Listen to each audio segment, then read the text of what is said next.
Cette semaine, une résidence de Saint-Gabriel est la proie des flammes. Le barrage de Saint-Didas ne serait pas la cause des débordements du lac Masquinongé au printemps. Et plusieurs médecins quittent la région de la Naudière. Bonjour, ici Danny Bérubé. Bienvenue à vos actualités régionales.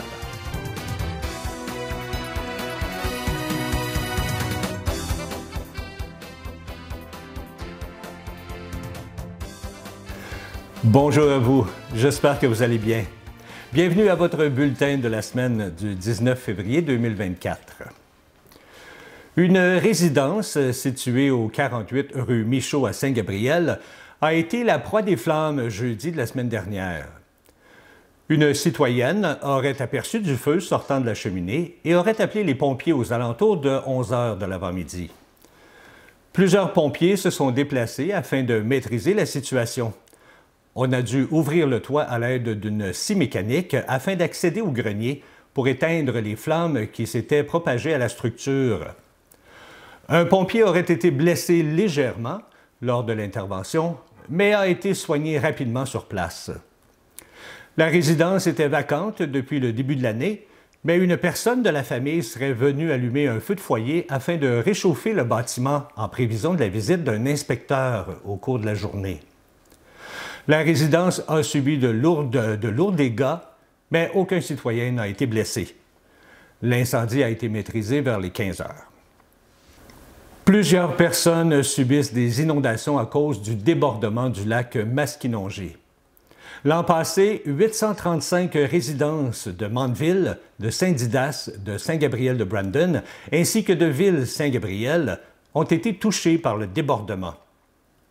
Une séance d'information organisée par les Amis du lac Masquinongé a eu lieu le samedi 10 février dernier à la salle Jean Coutu du Centre sportif et culturel de Brandon.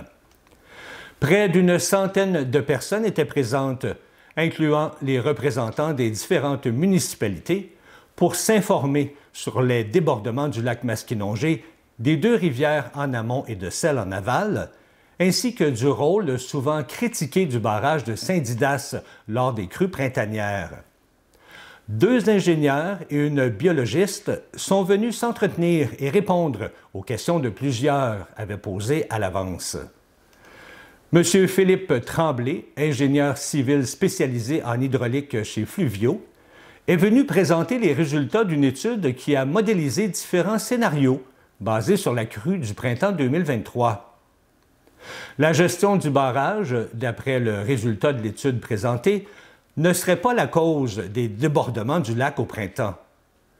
Selon M. Daniel Coulombe, président des Amis du lac Masquinongé, il affirme qu'ils peuvent dorénavant poursuivre leur action afin de trouver et recommander d'autres moyens pour atténuer l'impact des crues printanières, étant donné que le barrage ne semble pas la cause.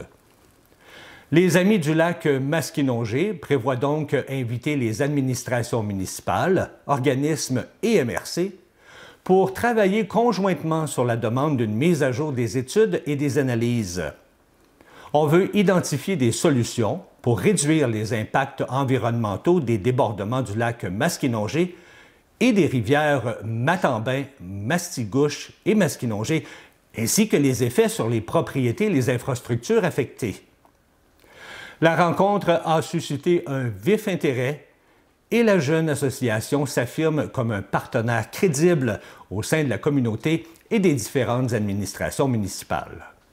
D'après les données du Collège des médecins du Québec, l'effectif de médecins de famille a augmenté dans la province. Mais malheureusement, la Naudière est la région ayant perdu le plus de plumes. En date du 31 décembre 2023, on dénombrait 26 001 médecins au Québec, une augmentation de 280. Près de la moitié d'entre eux, soit 47 %, sont des médecins de famille. De nombreuses régions ont bénéficié de cette hausse, notamment Montréal, Québec et les Laurentides. Mais ce n'est pas le cas de tout le monde, notamment la Naudière. En effet, 8 médecins de famille ont déserté la région de la Naudière pour pratiquer ailleurs, ce qui est le double des autres régions qui suivent derrière, soit l'Abitibi-Témiscamingue, le Saguenay-Lac-Saint-Jean ainsi que le centre du Québec. C'est Montréal qui a la plus forte hausse avec 33 nouveaux médecins de famille et 63 médecins spécialistes.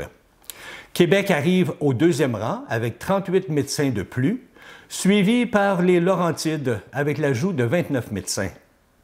De plus, selon ces récentes données, les femmes sont toujours un peu plus nombreuses dans la profession, représentant 55 des médecins actifs. Cette tendance se poursuit puisque 56 des médecins résidents sont des femmes et que la proportion atteint 66 chez les étudiants en médecine. Eh bien, en parlant de santé et afin de venir en aide à la Fondation Santé du Grand Brandon, on vous invite à un souper bénéfice qui aura lieu ce samedi 24 février à 18 h à la salle Jean Coutu de Saint-Gabriel. On écoute le directeur général, M. Daniel Rochelot, nous parler de la Fondation ainsi que de ce souper bénéfice. Monsieur Rochelot, la Fondation Santé du Grand Brandon existe depuis combien de temps? En fait, on est dans notre première année complète de création. Là, avant ça, on avait créé la coop de Solidarité Santé du Grand Brandon. Et pour soutenir la coopérative, dans le fond, on avait besoin de financement. C'est là qu'on a créé la Fondation Santé du Grand Brandon pour soutenir les activités de la coop santé. Donc, la mission de la Fondation, c'est justement pour soutenir financièrement? Oui, en fait, toute la coop elle a besoin d'acheter du mobilier, des équipements médicaux pour la mini-urgence, puis tout ça. Donc, le but, c'est de ramasser des fonds, comme avec l'activité qu'on va tenir, là, le souper du 24 février, et pour aider à l'achat d'équipements. Bien justement, parlez-moi de ce fameux souper bénéfice qui va avoir lieu en fin de semaine, le 24. Parlez-moi un petit peu de ça. Bien, en fait, c'est notre première activité de financement officielle. Comme je vous dis, on est dans notre première année complète là, de fonctionnement. Et ce souper-là, dans le fond, on va être tout près de 300 personnes dans la salle ici à Jean Coutu. On est rendu à date d'aujourd'hui à 255 billets de vendus, ce qu'on est très content comme nombre. On ne savait pas à quoi s'attendre. C'est quand même des billets à 125 $ la copie. C'est sûr que ça peut sembler cher, mais c'est pour une bonne cause. C'est pour une bonne cause, c'est pour ramasser des fonds. Effectivement. Et même ce souper-là, dans le fond, il va y avoir aussi plusieurs prix qu'on a eus qui vont être mis à l'encan. Et notre encanteur, il n'est autre que M. Yvon Lambert, notre ancien joueur du Canadien, qui va crier l'encan durant la soirée. On a 15 ou 16 prix qui vont être tirés, dont un chandail qui est signé par tous les joueurs du Canadien de l'édition actuelle. On a 3-4 paires de billets de hockey pour les matchs à venir au Centre Bell. Ça s'adresse à monsieur et madame tout le monde ou c'est pour des gens spécifiques, le souper bénéfice? Non, c'est n'importe qui là, qui a le goût de nous aider. Dans le fond, peut venir acheter un billet. Fait que si j'ai bien compris, il reste encore quelques places de disponibles. On avait 300 billets en circulation. On a 255 en date d'aujourd'hui de vendus. On est extrêmement content de ce nombre pour une première activité. Là. C'est notre première grosse activité de financement de la Fondation. On est bien fiers de ça. Là. Et on appelle qui si jamais on voudrait réserver un billet? Bien, ils peuvent venir ici, là, à la réception du centre, là, soit à Mélanie ou à moi. Puis on a des billets là, qui sont en vente là, sans problème. Bien, merci beaucoup. C'est pour une bonne cause. Alors, on vous souhaite bonne chance. Bien, merci beaucoup. Merci. Bye. Le projet de loi 31, qui a fait couler beaucoup d'encre en raison notamment de son article sur les cessions de bail, sera bientôt adopté par le gouvernement Legault. Voici certaines choses qui vont changer pour les locataires. Premièrement, ce sera plus difficile de céder son bail. Un propriétaire pourra refuser à un locataire de céder son bail pour un motif autre que sérieux. Mais si le propriétaire refuse, le bail sera résilié à la date à laquelle le locataire souhaitait céder son bail. Ce sera donc plus facile pour le locataire de quitter son logement avant la fin du bail. Par contre, avec ce changement, la cession de bail ne pourra plus vraiment être utilisée comme un outil de contrôle de prix des loyers. Un proprio ne pourra plus vous évincer juste pour se débarrasser de vous. Il devra prouver qu'il agit de bonne foi et qu'il ne souhaite pas juste se débarrasser d'un locataire pour relouer le logement à quelqu'un d'autre.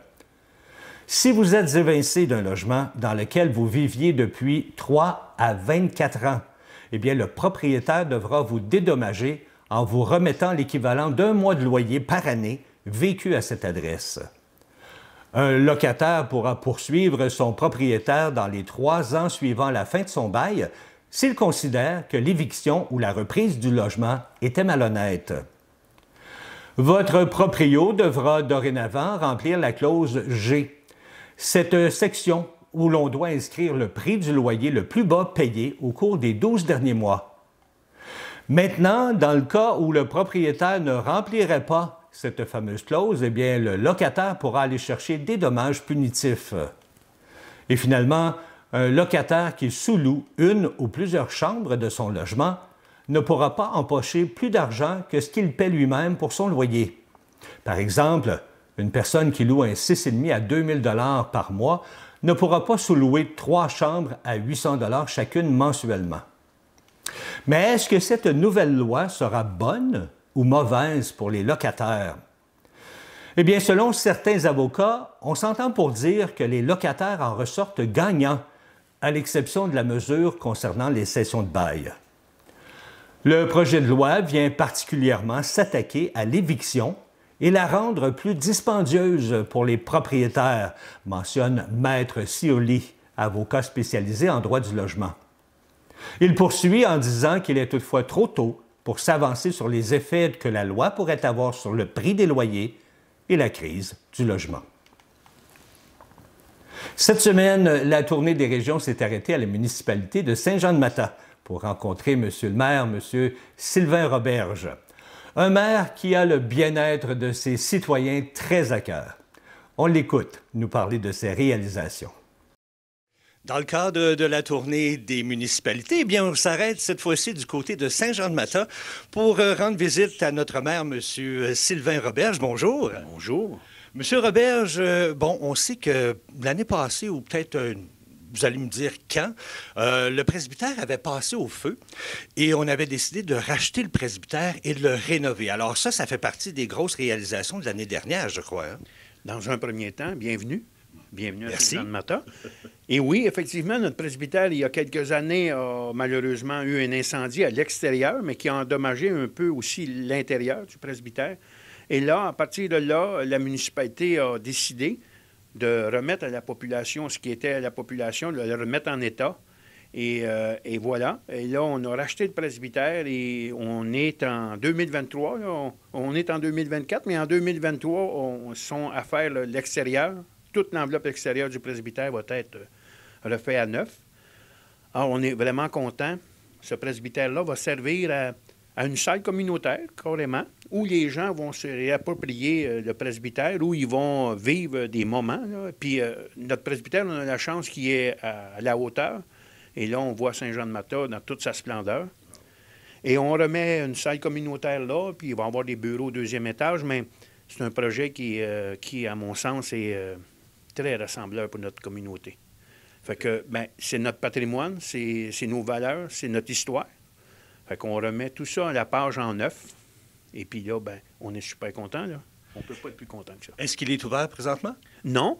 Ils sont à finir l'enveloppe extérieure. Okay. Il va y avoir l'intérieur à y faire. Vous comprendrez que tout ça coûte des fortunes quand on parle des affaires qui sont datées de 1890.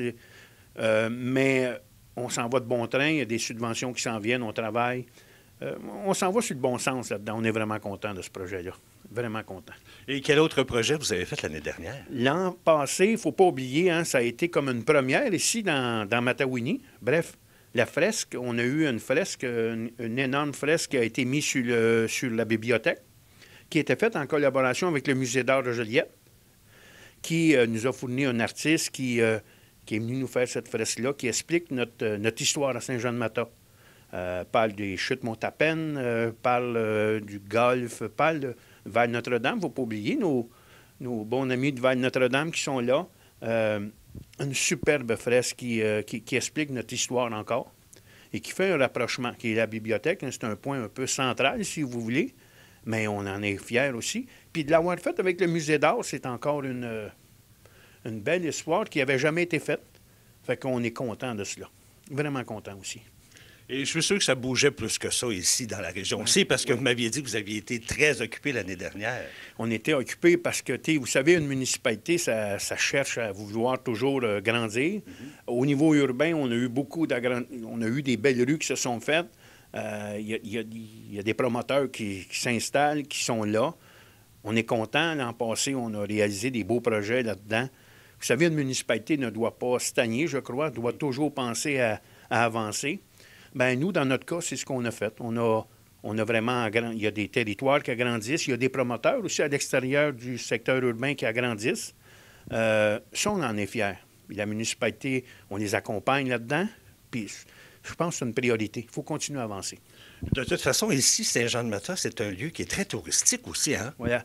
Mais il ne faut pas oublier que Saint-Jean-de-Mata est une des municipalités les plus diversifiées dans Matawini. 50 de notre territoire est agricole. Et une autre partie est vraiment touristique, les lacs. Puis on a de l'agro-touristique, puis on a un secteur urbain qui bouge beaucoup. Fait que nous, on est vraiment diversifiés. On n'est pas dans un créneau, on est dans un créneau ouvert. Il ne faut pas oublier notre culture à Saint-Jean-de-Mata. Notre centre communautaire qui accueille 450 à 500 personnes, qui est animé tout le temps, des soirées. Puis c'est ça qui est le fun. Les gens ont besoin d'une place pour se rassembler. Oui. Voilà, on l'a. Fait que j'ai comme l'impression, moi, que ça va bouger encore beaucoup cette année en 2024. Hein? Est-ce qu'il y a des projets là, en particulier qui sont intéressants? Oui, on parlait du centre communautaire. Oui. Mais le centre communautaire est après se faire un rafraîchissement à l'intérieur. Okay. On a agrandi les cuisines, on a agrandi certains secteurs qui, à mon sens, va nous donner un peu plus de flexibilité. On est content du centre communautaire parce que, tu sais, on parle souvent de culture, puis on se dit, bien, la culture, c'est quoi? Mais il va y avoir en 2024 des beaux spectacles qui vont se faire là. Il y a des gens qui travaillent là-dessus, déjà. Tantôt, on parlait avec la dame qui s'occupe vraiment de toute notre culture dans notre municipalité. Bien, elle va s'occuper pour que ça fonctionne. On va avoir de l'ouvrage cette année. L'année prochaine. Cette année, là, ça va être là. Bien, en fait, des projets, on en a beaucoup à Saint-Jean-de-Mata. Il y a toujours, comme tantôt, on parlait de l'agrandissement de notre noyau urbain. Mais je pense que ce qu'il faut, il y a aussi la politique familiale. Il ne faut pas oublier les familles, tout ce qui est social un peu dans notre village. On travaille là-dessus beaucoup. J'aimerais que tout ça se fasse tranquillement. C'est sûr et certain que je ne vous cacherai pas que toutes les infrastructures municipales, c'est important. On n'en parle pas tout le temps, mais c'est vraiment important, la gestion de l'eau, la gestion des eaux usées. On travaille là-dessus beaucoup. Je pense qu'on s'en va dans un bon sens. Saint-Jean-de-Mata, c'est une place le fun à vivre, oui. Qu'on est heureux. Je pense que ce qu'on veut à notre communauté, c'est que tout le monde soit heureux. Je pense que c'est un souhait que j'ai. Honnêtement, c'est un souhait que j'ai. Mais on travaille dans ce sens-là. On a des activités pour les familles. Il y a des beaux projets qui s'en viennent. Qu'en pensez-vous? Ben, moi, je suis très d'accord avec vous. Puis je le sais que vous êtes un homme travaillant, fait que vous n'arrêterez pas là. Hein? Vous ne croiserez pas les bras, c'est sûr et certain. C'est évident. Puis, vous savez, j'ai le goût de partager un petit peu, mais bientôt, il va y avoir un super beau projet à Saint-Jean-de-Mata qui va être vraiment sur le côté environnemental, les gens vont apprécier. Est-ce qu'on peut en parler un petit peu? Bien, je pense qu'il faut attendre un peu, mais au niveau du bien-vivre à Saint-Jean-de-Mata, les gens vont apprécier. Okay. Ils vont vraiment apprécier, mais il faut travailler dans ce sens-là. La préoccupation du conseil municipal, c'est vraiment ça. Okay. C'est vraiment de dire, il est bon vivre chez nous. Puis, vous savez, notre village, on l'a à cœur, puis je pense que c'est ça qu'il faut faire. Il faut aimer notre travail. Oui, effectivement. Et c'est évident qu'il y a toujours des fois des bas et des hauts dans notre métier, mais je pense que le monde sont, en général, super gentils. On est content. Ben, parfait. Je vous remercie infiniment, M. Roberge, d'avoir pris le temps. Merci beaucoup. Puis, on vous souhaite que ça fonctionne bien dans tous vos projets parce qu'on n'a pas parlé beaucoup un peu, mais il y en avait beaucoup sur la liste. Là. On a décidé de couper ça un petit peu, mais je sais qu'il y a beaucoup de projets qui s'en viennent pour ici. Alors, bonne chance dans vos projets, puis on va sûrement se revoir. Je vous invite. La porte est grande ouverte. Merci beaucoup. Bonne journée. Bonne journée à vous. De la part de toute l'équipe de CTB-TV, nous tenons à remercier tous les maires et mairesses de nous accueillir dans leur municipalité pour nous parler de leurs réalisations passées et futures. Tout comme nous, Ils ont à cœur de renseigner et d'informer leurs citoyens. Alors, merci.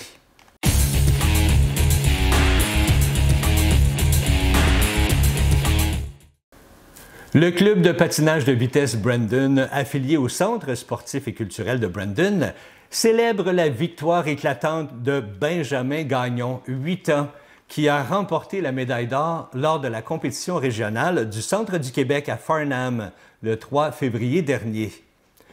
Benjamin a impressionné l'ensemble des participants et des spectateurs en remportant 5 courses dans la catégorie des 6 à 9 ans. J'ai rencontré l'entraîneur du club, M. Daniel Rochelot, ainsi que Benjamin, lors d'une pratique. On écoute. Monsieur Rochelot, en plus d'être directeur général du Centre sportif et culturel de Brandon, vous êtes aussi entraîneur du club de patinage de vitesse. Oui, exactement. En fait, j'ai été l'instigateur, le fondateur du club il y a 2 ans. Puis, dans la dernière année, vu au manque d'entraîneurs, pour ne pas être vulnérable au centre, j'ai décidé de suivre la licence d'entraîneur de la fédération. Donc, je suis fraîchement émolu depuis le mois de décembre comme entraîneur-chef ici à Saint-Gabriel. Et ça fait combien de temps que vous avez un club de patinage de vitesse ici? On est à notre 2e année. 2e année. Oui. Et combien de compétiteurs vous avez d'athlètes? 10 en tout. C'est un petit peu... On est un club un peu particulier, étant donné qu'on commence, puis on est un petit club. C'est un mix adulte, enfants, mais j'ai deux assistants entraîneurs avec moi qui m'aident à qu'on s'occupe des jeunes puis tout ça, parce que quand ils sont petits, c'est difficile de s'en occuper à 100 %, juste un. Là, fait que on a une dizaine de personnes là, qui s'entraînent toutes les semaines. Et ça aurait l'air qu'il y a un petit prodige ici là, au club. Hein? Oui. On a Benjamin Gagnon qui est... c'est mon petit vite de la place. Lui, il aime ça quand ça va vite. Puis, il voulait aller en compétition. Au mois de février, il y avait une compétition régionale à Farnham. Ça comprenait les clubs de Sherbrooke, Saint-Hyacinthe, Drummondville, Victoriaville, Saint-Gabriel et Trois-Rivières. Donc, c'est une compétition régionale et il y avait 5 courses à faire. Puis, il a gagné ces 5 courses. Donc, il a fini avec le plus haut score dans les 5 courses. Il a gagné la médaille d'or. Wow! Est-ce que c'était le seul à participer à cette compétition-là? Oui, pour l'instant, oui. J'en ai un autre qui aurait été prêt, mais il y avait un tournoi de hockey en même temps. Fait que, il fait 2 sports. Fait que mais il va se reprendre. J'en ai un autre excellent aussi, là, qui pourrait être de calibre. Là, lui, il est un petit peu plus vieux, il a 12 ans. Fait que j'imagine qu'en gagnant la médaille d'or comme ça, notre Benjamin a mis la Saint-Gabriel sur la map. Oui, effectivement. Quand nous, on est arrivés là, on était le seul patineur sur 101. Puis, à un moment donné, là, il gagne une course, gagne 2, gagne la calibre du 300, gagne la course du 300, gagne la calibre du 400. Là, le monde se demandait, mais c'est où ça, Saint-Gabriel? Une bonne chose. Oui, c'est ça. Je disais. Fait qu'on s'est mis un petit peu sur la map, Saint-Gabriel de Brandon, avec notre Benjamin qui a gagné ces 5 courses. Là, on était vraiment fiers de lui, là, vraiment. Effectivement, félicitations. Ouais. Si jamais il y avait des jeunes qui nous écoutaient ou un peu moins jeunes qui aimeraient participer, venir ici au club, comment on procède? Juste soit par Internet, on peut s'inscrire, ou à la réception ici, là, parler à Mélanie. Puis elle va vous donner toutes les coordonnées. C'est quand même pas si dispendieux que ça, là. Nous, des fois, il y en a qui les gens ils ont peur de l'équipement. Nous, on prête les patins, c'est-à-dire qu'on loue les patins pour la saison. Ça coûte à peu près 100 $ pour la saison, au lieu d'acheter des patins qui sont dispendieux. Dans le fond, on vous les loue, ce qui permet de rendre le sport plus accessible. Puis c'est quand même des bons patins, là, des patins qui valent 500-600 $ la paire, là, puis tout ça. Fait que c'est un coup plus avancé, on peut se faire mouler à ses pieds. Okay. Mais ça, c'est un autre niveau. Peut-être Benjamin, un jour, on lui fera mouler des patins. On ne sait jamais, il peut se retrouver aux Jeux olympiques. Ah, écoutez, on ne sait jamais. Hein? Ça dépend de la persévérance que tu as, puis de l'intensité, puis de l'effort, mais il aime ça vraiment. Il m'a dit... après la 2e course à Farnham, il m'a dit « Daniel, il dit « J'aime ça, je veux faire ça pour gagner ma vie. » J'étais crampé, c'était cute, là, vraiment. C'est trop drôle. Merci beaucoup, M. Rochelot. De rien, ça me fait plaisir. Bonjour, Benjamin. Bonjour. Ça va bien? Oui. Oui? Benjamin, ça fait-tu longtemps que tu patines? Oui, ça fait 10 ans. Puis ça a l'air que tu as beaucoup performé, puis tu as même gagné une médaille. Oui. C'est laquelle, la médaille? C'est une médaille d'argent ou une médaille d'or? La médaille d'or. Tu as gagné la médaille d'or. Parce qu'on m'a dit que tu avais gagné 5 compétitions. Wow! T'étais-tu content? Oui. Oui. Maman, comment est-ce qu'on se sent d'avoir un jeune garçon comme ça, là, être si brillant, si bon? Bien, en fait, on était surtout fiers puis bien contents du plaisir qu'il y a eu en compétition parce que le premier objectif, c'est sortir cette belle énergie-là puis que ce soit positif, tu sais. Puis le patin de vitesse, c'est vraiment un beau sport pour sortir cette intensité-là puis c'est cette belle explosion-là sur la glace. Puis c'était très beau à voir le plaisir qu'il y avait, puis il sortait de la glace, puis à chaque course, c'était « j'ai eu du fun, je veux en refaire encore ». Fait que je pense que ça a été notre plus gros constat de la journée, là, c'est le plaisir, puis le sport stressant qui est le patin de vitesse courte piste aussi. Et comment est-ce qu'on se sent comme maman ou comme parent quand on a un enfant comme ça? Bien, surtout, c'était très énervant. En fait, on a réalisé que c'est un sport qui est très stressant. Fait que c'était bien du stress à chaque course. Okay. Puis après ça, beaucoup de fierté, tu sais, là, de... Papa aussi doit venir. Fait que... Pour donner son avis. Papa était plus émotif. Moi, l'ancienne patineuse était plus stressée que émotive, mais vraiment très fière, en fait, là, des beaux moments puis de la belle journée qu'on a eue. Et effectivement, vous avez ouvert une parenthèse. Vous étiez une ex-patineuse. Vous patiniez avant? Oui, bien, j'ai patiné beaucoup ici au patinage artistique là, à Saint-Gabriel. Donc, être sur la glace, c'est quelque chose que je connais. J'avais commencé dans le bout de 5 ans, puis on a patiné jusqu'à temps de rentrer au cégep. Fait que les compétitions, le patin, la glace, c'est quelque chose qu'on connaît, mais là, d'une autre forme avec le patin de vitesse. Là, on m'a dit également que vous étiez assistante, entraîneuse essayée. Oui, mais oui. Tant qu'à être sur la glace, j'ai pris la petite formation pour être officiellement assistante monitrice avec M. Daniel. Puis c'est le fun, c'est agréable d'être avec les jeunes, de transmettre aussi le plaisir d'être sur la glace. T'aimes-tu ça quand maman est sur la glace avec toi? Oui. Oui? Bien, écoute, on va vous laisser aller patiner parce que là, il faut vous entraîner. Merci, puis félicitations à toi. Merci. On souhaite donc bonne chance et une longue carrière à ce jeune prodige de 8 ans qui, on ne sait jamais, pourrait se retrouver un jour aux Jeux olympiques. La prochaine compétition de patinage de vitesse, le Festival des Vives Lames, aura lieu à Saint-Jérôme le 9 et 10 mars prochain. On imagine très bien que Benjamin sera sûrement présent, alors on lui souhaite donc bonne chance. Les Loups ont dû s'incliner devant les Monkeys de Montréal 5-2 lors de leur dernier match dimanche dernier à l'Arena Family Prix de Saint-Gabriel.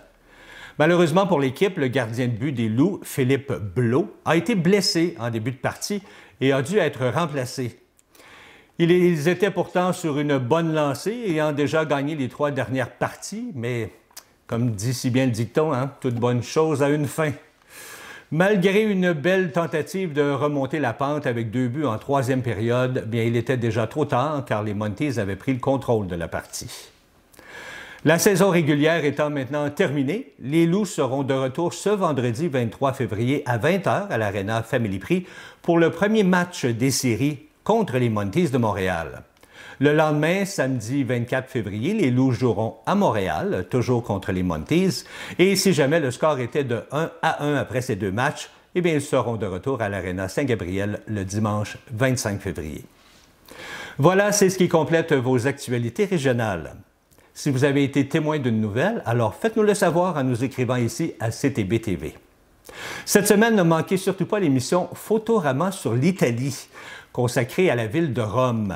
De superbes photos à voir et à revoir. C'était Danny Bérubé pour vos actualités régionales. Je vous souhaite une agréable fin de journée.